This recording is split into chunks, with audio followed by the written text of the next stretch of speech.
The call goes to the member for Herbert, and we'll have silence. Yeah.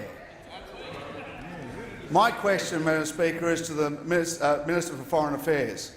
Will the minister update the House on events in Iraq and how Australia is contributing to international efforts there to combat the Daesh death cult? Can you also reassure my defence families that we will do all we can to ensure the safe return of their partners? I call the Honourable Minister for Foreign Affairs. Thank you, Madam Speaker, and I thank the member for Herbert for his question, and I recognise his deep commitment to the welfare and well-being of the defence personnel and families who live in his electorate. And I can confirm that this government will do all it can to keep our defence personnel safe wherever they serve around the world.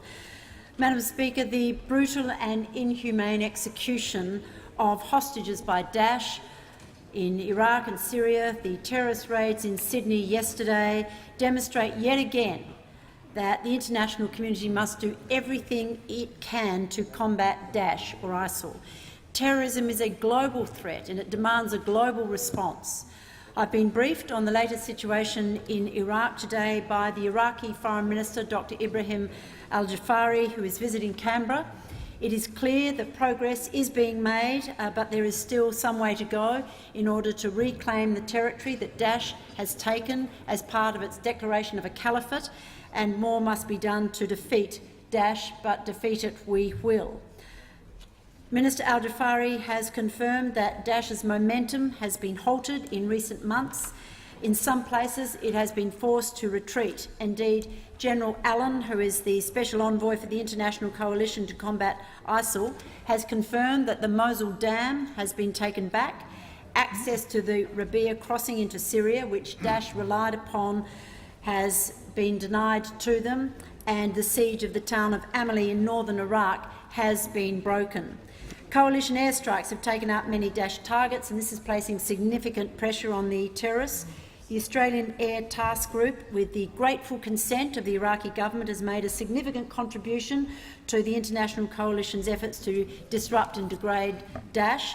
Our airstrikes are in fact denying Daesh's freedom of movement and preventing them from being able to mass forces and resupply their fighters in the field. Our aircraft, including 6 FA-18 Super Hornets, have flown more than 500 sorties as part of the international coalition.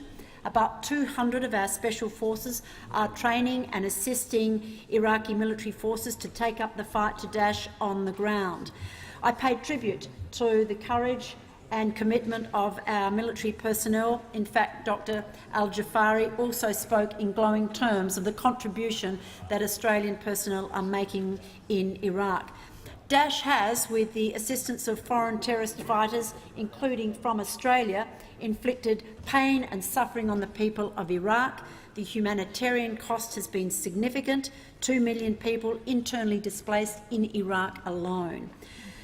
Australia has contributed over $22 million in humanitarian assistance, and this is in addition to the $135 million in humanitarian assistance we've provided in response to the Syria crisis. Madam Speaker, the government is committed to making a significant contribution to these international efforts to combat terrorism. We will keep our nation, our people safe.